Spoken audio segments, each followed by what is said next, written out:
పేదరికంలో పుట్టిన డాక్టర్ సర్వేపల్లి రాధాకృష్ణన్ గారు ఆయన చదువే సర్వస్వంగా భావించారు. ఆయన పుస్తకాలను మంచి మిత్రులుగా ఆయన భావించారు. అందుకే ఆయన చదువులో చురుగ్గా ఉండేవారంట. ఆయన పుస్తకాలను ఎక్కువగా ఆయన ప్రేమించారు. ఆయన పుస్తకాలతో ఎక్కువ ఆయన స్నేహం చేశారు. ఆయన పుస్తకాలు జ్ఞానము బలము ఇస్తాయని ఆయన నమ్మేవారంట. అందుకే ఆయన మరి అలా నమ్మారు కాబట్టి పుస్తకాలకు ఆ విధంగా సమయం కేటాయించారు కాబట్టి ఆయన దేశంలో మహోన్నత వ్యక్తిగా ఆయన కీర్తించబడ్డారు. మరి ఈరోజు ఉపాధ్యాయ దినోత్సవం జరుపుకుంటున్నారంటే ఎవరి బర్త్డే అది?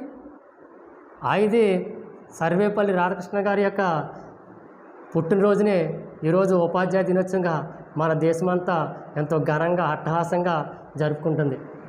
అంతటి మహోన్నతమైన వ్యక్తి ఆయన. మీరు కాలక్షేప కబుర్లతో మీ యొక్క సమయాన్ని వృధా చేసుకోకండి. పుస్తకాలకు సమయం కేటాయించండి.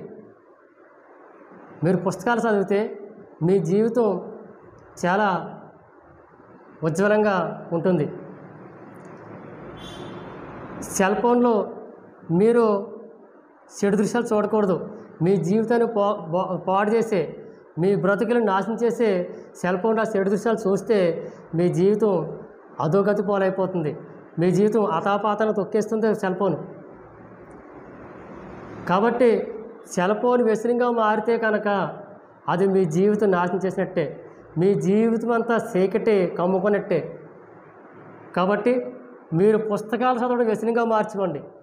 పుస్తకాలు ప్రేమించండి, పుస్తకాలతో జతకట్టండి, పుస్తకాలతో స్నేహం చేయండి. మీ జీవితం ఉన్నత శిఖరాలను అధిరోహిస్తుంది. మీ భవిష్యత్తు ఉజ్వలంగా ఉంటుంది. కాబట్టి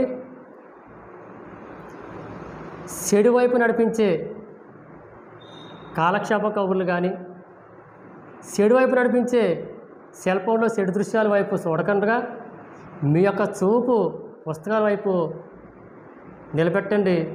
మిమ్మల్ని సమాజంలో ఉన్నతంగా ఆ పుస్తకం నిలబెడుతుంది. మరొకసారి మీ అందరికీ ఉపాధ్యాయ దినోత్సవ శుభాకాంక్షలు.